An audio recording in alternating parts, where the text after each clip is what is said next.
மாண்புமிகு மக்களுக்கு இனிய வணக்கம். தமிழக சட்டப்பேரவைக்கான வேட்புமனு தாக்கல் இன்று முதல் தொடங்கி இருக்கிறது.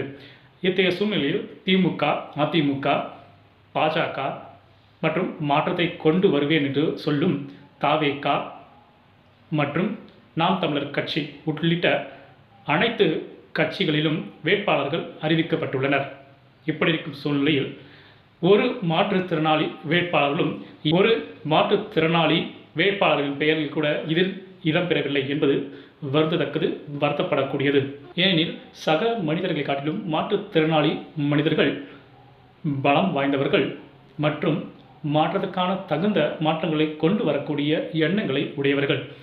இப்படி இருக்க சூழ்நிலையில் எந்த ஒரு கட்சியும் தங்களது வேட்பாளராக மாற்றுத்திறனாளிகளை அறிவிக்காதது மக்கள் மனதில் சுணக்கத்தை ஏற்படுத்தியுள்ளது.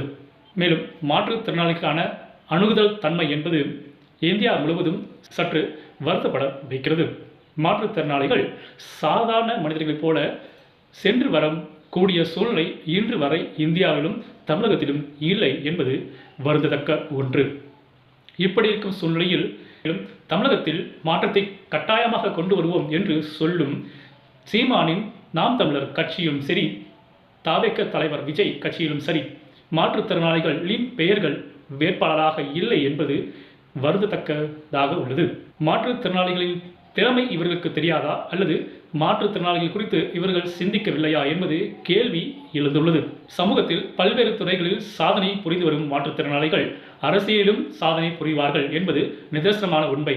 ஆனால் அவர்களுக்கு யாரும் வாய்ப்பு வழங்காதது தற்போதைய சூழ்நிலையில் தெளிவாக உள்ளது என்பது குறிப்பிடத்தக்கது. மேலும் மாற்றுத்திறனாளிகள் பல்வேறு போராட்டங்களை நடத்தினாலும் கூட தற்போது வரை இந்தியாவிலும் சரி தமிழகத்திலும் சரி அவர்களுக்கான பாதைகள் தற்போது வரை சரி செய்யப்படவில்லை என்பதே நிதர்சனமான உண்மை. மாற்றுத்திறனாளி நண்பர்களே, தமிழக சட்டசபை தேர்தலில் போட்டியிட வேண்டும் என்றால் போட்டியிடுங்கள். அப்போதுதான் உங்களுடைய வலிகளும் வேதனைகளும் இந்த உலகத்திற்கு தெரிய வரும் மற்றும் உங்களுடைய பிரச்சனைகளை நீங்கள் தான் தீர்க்க முடியும். மாண்புமிகு ஒரு கேள்வி, இப்படி இருக்கும் சூழ்நிலையில் மாற்றுத்திறனாளிகள் வேட்பாளர்கள் ஒருவர் கூட பங்கேற்காத இந்த தேர்தல் எப்படி சமமான தேர்தலாக இருக்க முடியும்? இது பற்றி உங்கள் கருத்துக்களை கமெண்ட்ஸில் சொல்லுங்கள். நன்றி.